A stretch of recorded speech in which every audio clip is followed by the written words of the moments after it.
तो देखो रामेश्वरम मंदिर के बाद अभी हम लोग सबसे पहले जा रहे हैं डॉक्टर APJ अब्दुल कलाम के घर पे। मतलब वो आपको पता ही होगा कि यहीं पर रहते थे, तो उनका घर यहीं पे बना हुआ है। ये नल नील का हाथ लगा, आजकल का पत्थर डूब जाएगा।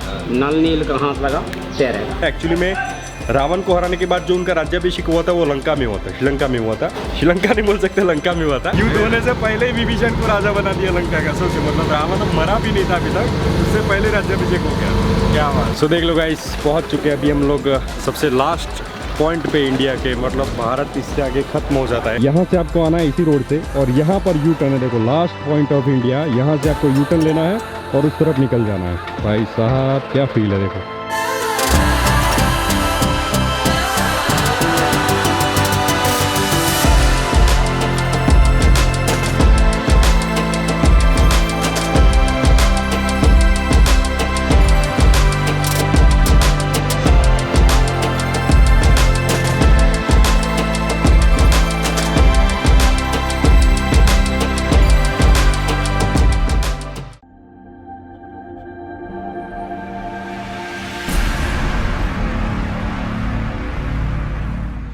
वेरी गुड मॉर्निंग गाइस, और स्वागत है आप सबका एक बार फिर से 4 धामों में से एक धाम, और मुख्य 4 धामों में से एक धाम, और 12 ज्योतिर्लिंग में से एक ज्योतिर्लिंग रामेश्वरम से। और देखो मुख्य 4 धाम इसलिए बोल रहा हूँ क्योंकि आपको पता है कि उत्तराखंड के जो 4 धाम है, यमुनोत्री, गंगोत्री, बद्रीनाथ, केदारनाथ, उसको भी 4 धाम बोला जाता है। लेकिन जो सबसे मुख्य 4 धाम है उसमें रामेश्वरम आता है, जगन्नाथपुरी आता है, द्वारका आता है और बद्रीनाथ आता है। तभी हम लोग रामेश्वरम पहुँच चुके हैं। साउथ इंडिया के हमारे मतलब बोल सकते हो साउथर्न मोस्ट जो धाम है वहाँ पर पहुँच चुके हैं, रामेश्वरम पे पहुँच चुके हैं। और आज हम लोग आपको रामेश्वरम मंदिर के साथ साथ यहाँ के जितने भी प्लेसेस है वो घुमाने वाले हैं, और उसके बारे में सारी की सारी इन्फॉर्मेशन देने वाले हैं कि अगर आप रामेश्वरम आते हो तो हमारे महादेव के इस ज्योतिर्लिंग के अलावा आप कहाँ कहाँ जा सकते हो, क्या कर सकते हो, क्या घूम सकते हो, सारी इन्फॉर्मेशन। तो देखो वीडियो शुरू होने से पहले मैं एक चीज़ क्लियर करना चाहूँगा कि एक्चुअली में मंदिर के अंदर कैमरा अलाउ है ही नहीं भाई साहब। कैमरा मतलब कैमरा तो छोड़ो, यहाँ पर फ़ोन भी अलाउ नहीं है। मतलब आप गेट से ही फ़ोन अंदर लेके नहीं जा सकते, आपको फ़ोन भी अपना बाहर लॉकर में जमा करवाना पड़ेगा। तो इसलिए मैं आपको अंदर से मंदिर नहीं दिखा सकता कि अंदर से मंदिर कैसा है,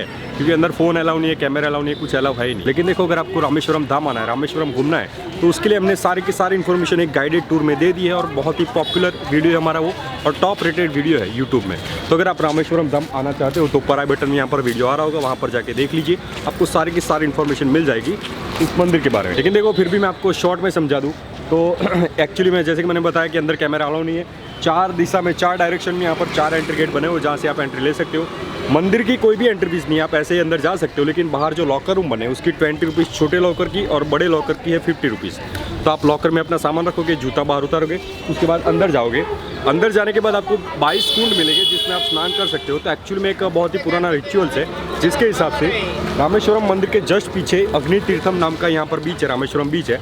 तो वहाँ पर आपको जाना है, सबसे पहले स्नान करना है, उसके बाद अंदर जाना है। अंदर 22 कुंड बने, उसमें स्नान करके उसके बाद आपको मंदिर में दर्शन के लिए जाना है। मंदिर के अंदर टोटल 2 शिवलिंग बने हुए, मतलब 2 बोल सकते हो कि महादेव के शिवलिंग है। तो देखो मैं एक्चुअली में आपको यहाँ की स्टोरी समझा देता हूँ ताकि और आसानी हो जाए समझने में। तो देखो हुआ यूँ था कि रावण का वध करके भगवान श्री राम जब यहाँ पर लौटे थे, लंका से लौटे थे, तो ऋषि मुनि ने बोला कि आपने रावण का वध किया है, जो कि एक ब्राह्मण था, तो आपको ब्रह्म हत्या का पाप लगा है। तो आपको यहाँ पर शिवलिंग रख के उनकी पूजा करनी होगी ब्रह्म हत्या के पाप से मुक्ति के। तो इसीलिए भगवान श्री राम ने हनुमान जी को शिवलिंग लाने के लिए भेजा। हनुमान जी को आते आते बहुत देर हो गई, तो क्या माता सीता ने क्या किया कि अपने हाथों से समंदर की जो रेत होती है ना, उससे एक शिवलिंग बना दिया।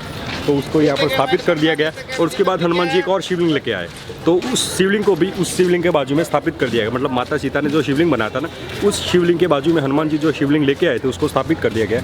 तो दोनों शिवलिंग आप यहाँ पर देख सकते हो, और दोनों की पूजा हाल में होती है। मंदिर के अंदर जाओगे तो दोनों शिवलिंग देख सकते हो। तो देखो अभी बज रहे सुबह के 8:30, और मंदिर में हम दर्शन करके भी बाहर आ चुके हैं। आपको टीका देख के लग ही रहा होगा। सुबह 5 बजे हम लोग उठे, 6 बजे के आसपास हम लोग मंदिर में गए, दर्शन किए, मतलब अग्नि तीर्थम पे जाके स्नान किया हमारे पंडित जी ने। उसके बाद 22 कुंड में स्नान किया, मंदिर में दर्शन करके भी हम लोग बाहर आ गए। और देखो 22 कुंड में स्नान करने के लिए भी आपको 25 रुपीज़ अलग से पैसे अंदर देने पड़ेंगे। ऐसा नहीं है कि 22 कुंड में ऐसे ही चले जाओगे, 25 रुपीज़ उसकी भी टिकट है, और अगर आपको देखना है तो उसके लिए भी आपको 25 रुपीज़ देने पड़ेंगे। तो देखो यही था रामेश्वरम टेम्पल, और आपको जैसे कि मैंने बताया कि आपको पूरी की पूरी इन्फॉर्मेशन चाहिए, तो उसके लिए हमने सेपरेट वीडियो बनाया है, तो वहाँ पर जाके आप देख सकते हो। तभी हम लोग यहाँ से निकल रहे हैं और जा रहे हैं रामेश्वरम के दूसरे प्लेसेस को एक्सप्लोर करने के लिए। आइए। और देखो रामेश्वरम में जैसे ही हम लोग आए, मतलब मदुरई से हम लोग बाई ट्रेन यहाँ पर पहुँचे थे, तो पहुँचते हमको यहाँ पर एक पंडित जी मिल गए जो हमारी तरह सोलो ट्रैवलिंग कर रहे हैं भाई साहब। मतलब 52 एज है ना आपकी? 52 एज है, फिर भी हमारी तरह सोलो ट्रैवलिंग कर रहे हैं। देखो मतलब सीखो उनसे कुछ। तो कहाँ से आप? हम लखनऊ से हैं। लखनऊ से है पंडित जी, मिश्रा जी नाम है, लखनऊ मतलब राकेश मिश्रा हाँ। फ्रॉम लखनऊ। हाँ और मैं 12 ज्योतिर्लिंग दर्शन के लिए निकला हूँ। ये मेरा 7वां ज्योतिर्लिंग दर्शन था। हाँ। और बाकी अभी 5 और मुझे करने हैं। घूमता है भारत तभी कुछ देखता है भारत। तो देखो रामेश्वरम मंदिर के बाद अभी हम लोग सबसे पहले जा रहे हैं डॉक्टर APJ अब्दुल कलाम के घर पे। मतलब वो आपको पता ही होगा कि यहीं पर रहते थे, तो उनका घर यहीं पे बना हुआ है, तो बहुत ही पॉपुलर टूरिस्ट प्लेस बन चुका है अभी वो। तो अभी हम लोग सबसे पहले वही जा रहे हैं। और देख लो गाइस, अगर आप हमारी तरह रामेश्वरम एक्सप्लोर करना चाहते हो तो हम जिस सीक्वेंस में प्लेसेस विजिट कर रहे हैं ना, आपको भी उसी सीक्वेंस में प्लेसेस विजिट करने हैं, ताकि आपको मतलब उल्टा ना पड़े, यहाँ पर जाओ वापस आओ, यहाँ पर जाओ वापस आओ, ऐसा ना हो। एक ही रूट में सारी प्लेसेस ऑलमोस्ट आ ही जाने वाले हैं। तो हम जिस सीक्वेंस में विजिट कर रहे हैं उसी सीक्वेंस में आपको भी विजिट करना है। ये देखो गाइस, अभी हम लोग पहुँच गए house of Kalam, doctor APJ Abdul Kalam sir का घर यहाँ पर है। देखो, तो यहाँ पे हमें जूते उतारने हैं, उसके बाद ऊपर की तरफ जाना। A few moments later. सो देख लो गाइस, आपको मेरे बैकग्राउंड में दिख रहा है ना, यही है हमारे भूतपूर्व राष्ट्रपति डॉक्टर APJ अब्दुल कलाम साहब का घर। एक्चुअली में अंदर कैमरा अलाउ ही नहीं, मतलब फोटोग्राफी वीडियोग्राफी आप फ़ोन से भी नहीं कर सकते, कैमरे से भी नहीं कर सकते। तो यही है घर। और बाजू में आपको जो सीढ़ियाँ दिख रही है ना, यहाँ से आपको ऊपर जाना है। 2 फ्लोर का टोटल, एक्चुअली में 2 फ्लोर का नहीं, एक ही फ्लोर का बोल सकते हैं। एक फ्लोर पे, फर्स्ट फ्लोर पे आपको बोल सकते हो कि म्यूजियम बना हुआ है, जहाँ पर उनकी कुछ तस्वीरें हैं, उनके कुछ आर्ट है, उनकी कुछ किताबें रखी हुई है जो उन्होंने लिखी थी, उनसे जीवन से जुड़ी किताबें थी। उसके अलावा जो उनको अवार्ड मिले थे, मतलब बोल सकते हैं कि एक डॉक्यूमेंट्री म्यूजियम है वहाँ पर, जहाँ पर उनके जीवन काल को बहुत अच्छी तरीके से दर्शाया गया है यहाँ पर, मतलब फर्स्ट फ्लोर पे। और सेकंड फ्लोर पे उनके फैमिली मेम्बर्स बैठे हैं जो एक शॉप चलाते हैं। तो देख लो, यही था हमारे डॉक्टर APJ अब्दुल कलाम साहब का घर। अभी हम लोग यहाँ से निकल रहे हैं और जा रहे हैं आगे की ओर। और देखो, इस म्यूजियम को, मतलब उनके घर को देखने के लिए कोई भी एंट्री फीस नहीं है। आप यहाँ पर आके सिंपली घूम सकते हो, देख सकते हो।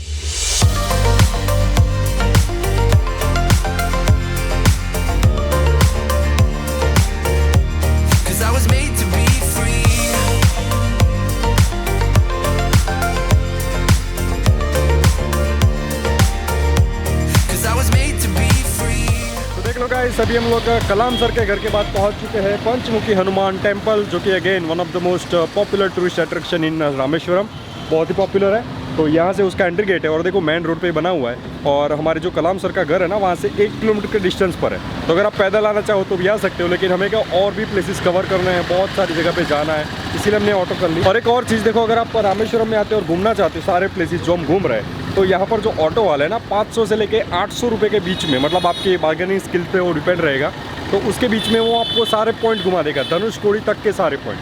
3 से 4 घंटे लगेंगे, 500 से लेकर 800 रुपये। तो देख लो, ये मेन रोड है, यहाँ से हमें एंट्री लेनी है। यहाँ पर जूते नीचे उतार के, तो सबसे पहले हम लोग अपने जूते उतार लेते हैं, उसके बाद आगे चलते हैं।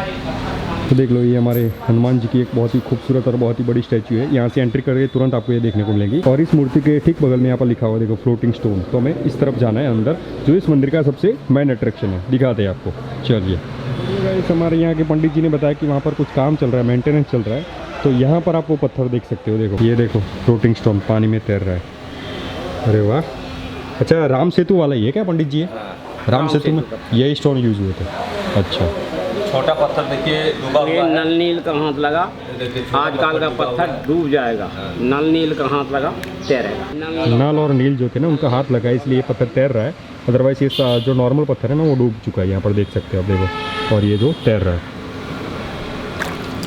हाँ ये नॉर्मल पत्थर है, नॉर्मल पत्थर डूब गया है। हाँ, बड़ा पत्थर तैर रहा है। सही है, धन्यवाद पंडित। तो हमारे भगवान श्री राम की वानर सेना में जो नल और नील थे ना, उनके हाथ लगते ही पत्थर तैरने लगते थे, आपको पता ही है। तो उनका हाथ लगा वो पत्थर भी यहाँ पर आप देख सकते हो, जैसे कि मैंने दिखाया कि वो तैर रहा था। अदरवाइज नॉर्मल जो पत्थर थे वो डूब जाते थे। तो भाई साहब कमाल की बात है। और देख लो गाइस, इसके बाद हम लोग धनुषकोडी भी शाम के टाइम पे जाने ही वाले, जहाँ से राम सेतु का काम शुरू हुआ था। एक्चुअली में अभी बोलते हैं कि जहाँ मतलब हमारे साइड वाला राम सेतु है ना, वो डिस्ट्रॉय हो चुका है, पानी में तो दिख नहीं रहा है। लेकिन फिर भी हम ट्राई करेंगे, अगर कुछ दिखता है इंटरेस्टिंग तो वहाँ पर भी आपको दिखाएंगे। तो खैर, अभी हम लोग इस मंदिर से निकल रहे हैं और जा रहे एक और बहुत ही इंटरेस्टिंग प्लेस को विजिट करने के लिए। 2,000 years later. तो देख लो गाइस, इस तरफ से अभी हम लोग आए रामेश्वरम से और अभी हम लोग पहुंच चुके हैं doctor APJ Abdul Kalam memorial. हाँ मतलब आपको कंफ्यूजन ना हो इसलिए फिर से बता रहा हूँ। देखो डॉक्टर APJ अब्दुल कलाम का घर भी अलग है और उनका मेमोरियल भी अलग है। मतलब आप जहाँ से हमने पंचमुखी हनुमान का मंदिर विजिट किया ना, वहाँ से 4 किलोमीटर आपको आगे की साइड आना है, तब आप पहुँचोगे doctor APJ Abdul Kalam memorial. देखो ये मेरे पीछे आपको बैकग्राउंड में दिख रहा होगा। अभी हम लोग पीछे वाले स्टॉल पे, मतलब रोड के सामने जो स्टॉल है ना, वहाँ पर नींबू पानी पीने के लिए रुक गए। उसके बाद जाएंगे मेमोरियल के लिए। स्वीट नहीं, no sweet, No sweet. Okay. Only water.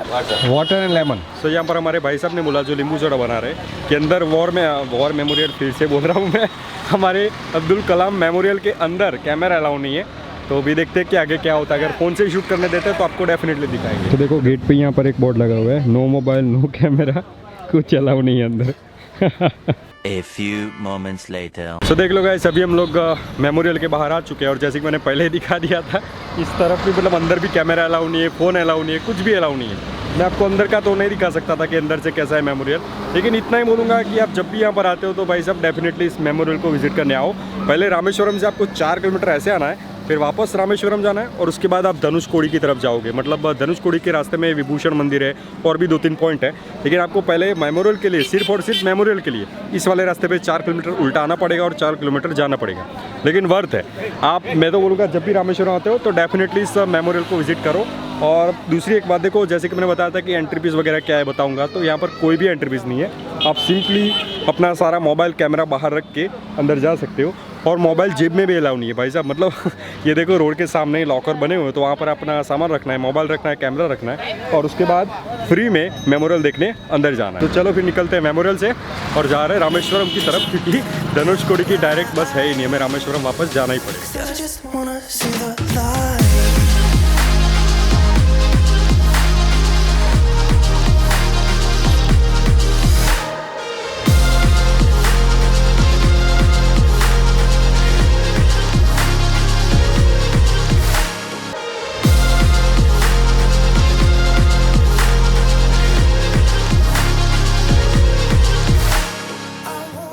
अभी हम लोग पहुंच चुके हैं विभीषण टेम्पल रामेश्वरम में। जैसे कि मैंने बताया था कि आपको रामेश्वरम वापस आना पड़ेगा वॉर मेमोरियल से।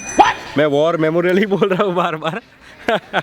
हमारे APJ अब्दुल कलाम मेमोरियल जो था ना, वहाँ से आपको रामेश्वरम वापस आना पड़ेगा और उसके बाद आपको धनुषकोडी रोड पे आना है, तब जाके आप पहुँचोगे विभीषण टेम्पल। एक्चुअली में धनुषकोडी रोड पे ये मंदिर बना हुआ है, मतलब आपको थोड़ा ही अंदर आना है, आप 2 मिनट में पहुँच जाओगे विभीषण टेम्पल। और देखो अभी इसकी स्टोरी आपको नहीं पता है तो हम किस लिए बैठे हैं, हम आपको बताएंगे। तो देखो एक्चुअली में क्या हुआ था कि रावण को हराने के बाद हमारे भगवान श्री राम ने विभीषण का जो राज्याभिषेक था ना, वो यहीं पे किया था। कहानियों के हिसाब से, मतलब हिस्ट्री के हिसाब से ऐसा माना जाता है कि यहीं पे उनका राज्याभिषेक हुआ था। साथ ही साथ यहाँ पर ऊपर आपको एक दूरबीन भी मिल जाएगा, जहाँ से आप 10 रुपये की एंट्री टिकट दे के राम सेतु को देख सकते हो। तो वो दूरबीन का मेरे को आइडिया नहीं है, लेकिन गूगल में ऐसा लिखा हुआ था, इसलिए मैंने आपको बता दिया कि ऊपर दूरबीन मिलता है और वहाँ से आप दूरबीन के थ्रू राम सेतु को देख सकते हो। तो अभी हम लोग सबसे पहले ऊपर चलते हैं। और देखो पहले वीडियो बनाने का कारण ये था कि हर मंदिर में अलाउ नहीं होता है कैमरा, इसलिए मेरे को पता नहीं कि इसमें अलाउ है कि नहीं है। तो अंदर चलते, अगर अलाउ होता है तो मंदिर दिखाते और दूरबीन वाली बात जो है दिखाते हैं आपको। चलिए, ये देख लो, ये वाला रास्ता है ना, वो बाहर से आता है धनुषकोडी रोड से, हाईवे से। यहाँ पर एक छोटा सा पार्किंग बना हुआ है और इस तरफ से आपको जाना है मंदिर के अंदर, विभीषण मंदिर के अंदर। वो वाह, देखो यहाँ पर पेंटिंग्स के थ्रू सारी जो स्टोरी ना वो दिखाई गई है। यहाँ पर देखो रावण है, रावण विभीषण को धमका रहा है, मतलब डरा रहा है। उसके बाद यहाँ पर दिखा रहा है कि विभीषण आ रहा है भगवान श्री राम की मतलब शरण में बोल सकते हो आप। और यहाँ पर उनको भगवान स्वीकारते हैं, विभीषण को स्वीकारते हैं और उसके बाद राज्याभिषेक का भी फोटो यहाँ पर है। सो देख लो गाइस, अभी हम लोग विभीषण मंदिर में दर्शन करके बाहर आ चुके हैं और अंदर मैंने फ़ोन से शूट कर लिया, लेकिन आधा शूट हुआ उसके बाद पता चला कि अंदर अलाउ नहीं है फोटोग्राफी वीडियोग्राफी, तो हमने बंद कर दिया। लेकिन जितना शूट किया था आपको दिखा दिया। तो देखो जो स्टोरी मैंने बताई थी वही थी, लेकिन थोड़ा सा करेक्शन है। एक्चुअली में रावण को हराने के बाद जो उनका राज्याभिषेक हुआ था वो लंका में हुआ था, श्रीलंका में हुआ था, श्रीलंका नहीं बोल सकते, लंका में हुआ था। और यहाँ पर मतलब जब आपको पता ही होगा कि रावण ने उनको राज्य से निकाल दिया तो भगवान श्री राम की शरण में आए थे विभीषण, तब उनका राज्याभिषेक इस जगह पर हुआ था। तो राज्याभिषेक करने के बाद भगवान श्री राम अपनी सेना लेके लंका गए थे। तो पहले यहाँ पर हुआ, उसके बाद लंका में हुआ था। और बाइनोकुलर की क्या बात हुई सर? बाइनोकुलर पहले था, अभी नहीं है। अच्छा अच्छा, मतलब जो मैंने दूरबीन वाला सीन बोला था ना कि कोविड के बाद में वो दिया है। कोविड के बाद नहीं है ना? हाँ, कोविड के बाद। अच्छा अच्छा, मतलब जो मैंने बोला ना कि जहाँ से राम सेतु आपको दिखता है 10 रुपये की टिकट है बाइनोकुलर से, तो अभी बाइनोकुलर बंद है। यहाँ के हमें पुजारी ने बताया कि अभी बाइनोकुलर कोविड के बाद बंद है। तो चलिए फिर ज़्यादा बातें नहीं करते, फटाफट यहाँ से निकलते हैं और चलते हैं धनुषकोडी की तरफ, क्योंकि वहाँ पर बहुत ही इंटरेस्टिंग प्लेसेस है। मतलब राम सेतु है भाई साहब, राम सेतु। मैं तो पर्सनली राम सेतु को देखने के लिए बहुत ही ज़्यादा एक्साइटेड हूँ, क्योंकि मतलब जो अपनी आंखों से देखना है राम सेतु, क्या बात है। तो चलिए फटाफट वहाँ पर चलते हैं। यहीं राज्याभिषेक किया गया था पहले, ओके। युद्ध से पहले। ओके,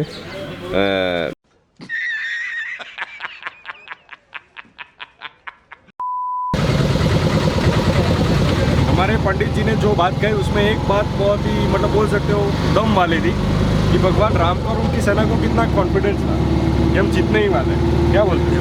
मतलब पहले राम जी हाँ, युद्ध होने से पहले ही, पता था मैं तो सब कुछ हूँ।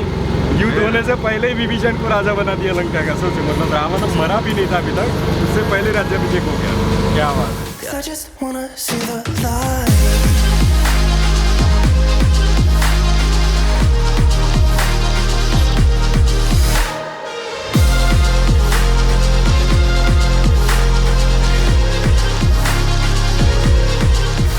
तो देख लो गाइस, पहुंच चुके हैं अभी हम लोग सबसे लास्ट पॉइंट पे इंडिया के। मतलब भारत इससे आगे ख़त्म हो जाता है। एक्चुअली समंदर तो इंडिया का ही है, लेकिन यहाँ पर संगम होता है बे ऑफ बंगाल और हमारे इंडियन ओशियन का, हिंद महासागर का, यहाँ पर ही संगम होता है। देख लो। और जो मैं आपको बोल रहा था राम सेतु के बारे में, तो मैंने 2-3 लोगों से बात की, उन्होंने बोला कि भाई ऐसा नहीं है कि राम सेतु आपको आंखों से दिख जाएगा, पानी के अंदर चला गया है। तो जो फोटोग्राफ्स में देखते हैं, जो देखने को मिलता है ना हमें, वो हवा में से, मतलब हेलीकॉप्टर में से आप देखोगे तो थोड़ा बहुत देखने को मिलेगा, अदरवाइज़ अपनी आंखों से आप नहीं देख सकते। तो यहाँ से मतलब राम सेतु का जो शुरुआत थी ना, वो यहीं से हुई थी। और दूसरी एक इंटरेस्टिंग चीज़ है, मतलब एक्चुअली में यहाँ पर जैसे कि मैंने बताया कि बे ऑफ बंगाल और इंडियन ओशन का संगम तो होता ही है, लेकिन सामने मैं आपको अपने फ़ोन से दिखाऊंगा, यहाँ से हम श्रीलंका देख सकते हैं। मतलब श्रीलंका की जो विंड मिल्स है ना, यहाँ से हमें क्लियरली विजिबल है, देख सकते हैं हम लोग। दिखाता हूँ मैं आपको, ये देख लो गाइस, मैंने फुल जूम कर लिया है। आपको यहाँ पर विंड मिल्स दिख रही होगी, देखो ये वाला, यहाँ पर ये देख लो, ये वाली जो विंड मिल आपको दिख रही है ना, एक्चुअली में ये श्रीलंका है। देख लो, यहाँ से हमें श्रीलंका देखने को मिल रहा है भाई साहब। तो भाई साहब बहुत ही मज़ा आ रहा है, बहुत ही खूबसूरत पॉइंट है, बहुत ही ज़बरदस्त व्यू है। और एक्चुअली में यहाँ पर एक मार्केट भी लगी हुई छोटी, आपको दिख रही होगी पीछे। ऊपर जाओगे ना तो बाइनोकुलर से आप देख सकते हो, जैसे कि मैंने दिखाया, श्रीलंका देख सकते हो, उसके कुछ पॉइंट देख सकते हो। साथ ही साथ हमारे ये लोग बताते हैं कि राम सेतु का थोड़ा बहुत दिखता है समंदर में, लेकिन मेरे को नहीं लगता, क्योंकि राम सेतु को पूरा का पूरा भी अंदर हो चुका है। तो वो लोग बोलते हैं और दिखाते हैं कि राम सेतु का ये पॉइंट है, वो पॉइंट है, फिर श्रीलंका के टावर दिखाते हैं। तो अगर आप चाहो तो यहाँ पर वो भी देख सकते हो। साथ ही साथ कुछ स्टॉल लगे हुए हैं जहाँ पर आप चाय वगैरह पी सकते हो। तो देखो, काफ़ी खूबसूरत और काफ़ी बढ़िया मार्केट है, बहुत मजा आने वाला है। तो देख लो गाइस, जैसे कि मैंने बताया था, यहाँ से आपको आना है इसी रोड से, और यहाँ पर यू टर्न है। देखो, लास्ट पॉइंट ऑफ इंडिया, यहाँ से आपको यू टर्न लेना है और उस तरफ निकल जाना है। भाई साहब क्या फील है, देखो।